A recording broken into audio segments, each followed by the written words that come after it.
ಎಲ್ರಿಗೂ ನಮಸ್ಕಾರ. ಮಮಿತಾ ಬೈಜು ಏನು ಕಳೆದ ವರ್ಷ ಡ್ಯೂಡ್ ಸಿನಿಮಾ ಬಂತು.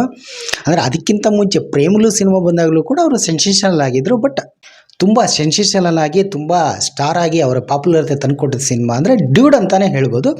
ಅದಾದಮೇಲೆ ಅವರು ತಳಪತಿ ವಿಜಯ್ ಅವ್ರ ಜೊತೆ ಜನನಾಯಕನ ಸಿನಿಮಾದಲ್ಲಿ ಆ್ಯಕ್ಟ್ ಮಾಡಿದ್ರೆ, ಅದು ಮಗಳೇ ಆ್ಯಕ್ಟ್ ಮಾಡಿದ್ರು. ಅದು ಸಖತ್ ತುಂಬ ಇಷ್ಟ ಆಯಿತು ನನಗೆ. ಅವ್ರ ಬಗ್ಗೆ ನಿಜವಲ್ಲೂ ಗೊತ್ತಿರಲಿಲ್ಲ. ಅದರ ಸಣ್ಣ ಪುಟ್ಟ ಪಾತ್ರಗಳನ್ನ ಮಾಡ್ಕೊಂಡು ಅವ್ರ ಸಿನಿಮಾಗೆಲ್ಲ ಮಾಡಿದ್ರು. ಬಟ್ ನನಗೆ ಅಷ್ಟೊಂದು ಗೊತ್ತಿರಲಿಲ್ಲ. ಯಾವಾಗ ಡ್ಯೂಡ್ ಸಿನಿಮಾ ನೋಡಿದೆ ಸಖತ್ ಕ್ರೇಜಿ ಅನ್ನಿಸ್ಬಿಟ್ರು ಅವರ. ಸೊ ಹೀಗಾಗಿ ಅವರ ಒಂದಿಷ್ಟು ಇನ್ಸ್ಟಾಗ್ರಾಮ್ ಆಗಿರ್ಬೋದು, Facebook, social media, YouTube interviews ಎಲ್ಲ ನೋಡ್ತಾ ಬಂದೆ. ತುಂಬ ಇಷ್ಟ ಆದರು. ಅಂದರೆ ಈಗಿನ ಚಿಕ್ಕ ವಯಸ್ಸಲ್ಲೇ ಅತಿ ಜನಪ್ರಿಯ ಪಡೆದಂಥ ನಟಿ ಅಂತಲೇ ಹೇಳ್ಬೋದು. ಅವರ ಮೂಲ ಹೆಸರು ಬಂದು ನಮಿತಾ.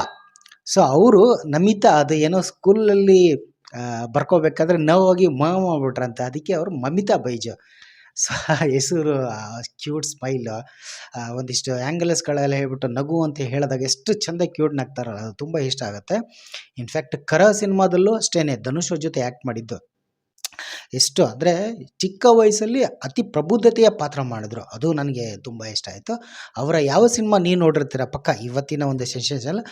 ಐನೋ ಕೆಲವು ಜನ ಇದಕ್ಕೆ ಕಾಮೆಂಟ್ ಹಾಕ್ಬೋದು, ಇವರು ತಮಿಳ್ ಅಥವಾ ತೆಲುಗು ಮಲಯಾಳಂ ಸಿನಿಮಾ ನಟಿ, ನೀವು ಕನ್ನಡ ಭಾಷೆ ಸಿನಿಮಾದ ಬಗ್ಗೆ ಮಾತಾಡ್ತಾ ಇದ್ದೆ, ಅವ್ರ ಬಗ್ಗೆ ಯಾಕೆ ಅಂತ. ಸಿನಿಮಾಗೆ ಭಾಷೆ ಯಾವುದೂ ಇಲ್ಲ. ಹೀಗಾಗಿ ನನಗೆ ತುಂಬ ಇಷ್ಟ ಆದರು. ಹೀಗಾಗಿ ಅವ್ರ ಬಗ್ಗೆ ಈ ವಿಡಿಯೋ ಮಾಡ್ತಾಯಿದ್ದೀನಿ. ಇನ್ಫ್ಯಾಕ್ಟ್ ಜೂನ್ 22 ಬಂದರೆ ಅವರ ಹುಟ್ಟುಹಬ್ಬ.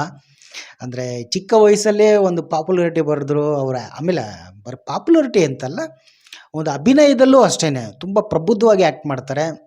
ಡ್ಯೂಡ್ ಸಿನಿಮಾದಲ್ಲೂ ಅಷ್ಟೇ ಕೆಲವು ಡ್ಯೂಡ್ ಸಿನಿಮಾಗೆ ಪಾಸಿಟಿವ್ ನೆಗೆಟಿವ್ ಎರಡು ಮಿಶ್ರ ಪ್ರತಿಕ್ರಿಯೆ ಪಡೆದಂಥ ಸಿನಿಮಾ. ಯಾಕೆಂದರೆ ನಾಯಕನನ್ನು ತಿರಸ್ಕಾರ ಮಾಡಿ ಅಂದರೆ ಫಸ್ಟಿಗೆ ಲವ್ ಮಾಡಿ, ಆಮೇಲೆ ನಾಯಕ ಅವಳನ್ನು ತಿರಸ್ಕಾರ ಮಾಡಿದಾಗ ನೆಕ್ಸ್ಟ್ ಅವಳು ಎಜುಕೇಷನ್ಗೋಸ್ಕರ ಫಾರಿನ್ಗೆ ಹೋಗಿ ಅಲ್ಲಿಂದ ಬಂದಾಗ ಇವನಿಗೆ ಅವ್ಳು ಲವ್ ಆದಾಗ ಕೊನೆ ಮದುವೆ ಆದಮೇಲೆ ಅವಳು ಅಂದರೆ ಇವತ್ತಿನ ಜಂಜಿ ಕಿಡ್ಸ್ಗೆ ಅದು ಸಖತ್ ಸೂಟ್ ಆಗೋಯ್ತು. ಇರಲಿ ಜಂಜಿ ಕಿಡ್ಸ್ ಅಂತ ಹೇಳ್ಬಿಟ್ಟು ನಾನು ಯಾರನ್ನೂ ಅವಮಾನ ಮಾಡ್ತಾಯಿಲ್ಲ, ಕಿಂಡಲ್ ಮಾಡ್ತಾಯಿಲ್ಲ, ಅಣಕಿಸ್ತಾ ಇಲ್ಲ. ಆ ಪಾತ್ರ ಅವರು ಸಖತ್ ಸೂಟ್ ಆಯಿತು. ಹೀಗಾಗಿ ಅವರ ಬರ್ತ್ಡೇ ಇನ್ನೇನು ಒಂದು ವಾರ ಇದೆ. ಹೀಗಾಗಿ ಅವ್ರಿಗೂ ಒಂದು ವಿಶ್ ಮಾಡೋಣ ಅಂದ್ಕೊಂಡು ಈ ವಿಡಿಯೋ ಮಾಡಿದೆ. ಅವರ ಮುಂದಿನ ಸಿನಿಮಾಗಳ ಬಗ್ಗೆ ತುಂಬ ಕ್ಯೂರಿಯಾಸಿಟಿ ಇದೆ. ಎಲ್ಲ ಭಾಷೆಯ ಸಿನಿಮಾಗಳು ಕೂಡ ಅವರು ಆ್ಯಕ್ಟ್ ಮಾಡಲಿ ಅಂತ ನಾನು ಕೇಳ್ಕೊತೀನಿ. So once again happy birthday madam, ಒಳ್ಳೆಯದಾಗಲಿ. ಇದೇ ರೀತಿ ಸಿನಿಮಾಗಳನ್ನ ಮಾಡ್ತಾ ಇರಿ ಅಂತ ನಾನು ಕೇಳ್ತಾ ಇದ್ದೀನಿ. ಮಮಿತಾ ಬೈಜು ಅವ್ರಿಗೆ ಹುಟ್ಟುಹಬ್ಬದ ಶುಭಾಶಯಗಳು ಇನ್ ಅಡ್ವಾನ್ಸು. ನೀವು ಅವರ ಫ್ಯಾನ್ ಆಗಿದ್ದರೆ ಅವರ ಯಾವ್ಯಾವ ಸಿನಿಮಾ ನೋಡಿದ್ದೀರಾ? ಸೊ ನಿಮ್ಮ ಅನಿಸಿಕೆ ಅಭಿಪ್ರಾಯನ ಕಮೆಂಟ್ ಮಾಡಿ ತಿಳಿಸಿ. ಧನ್ಯವಾದಗಳು.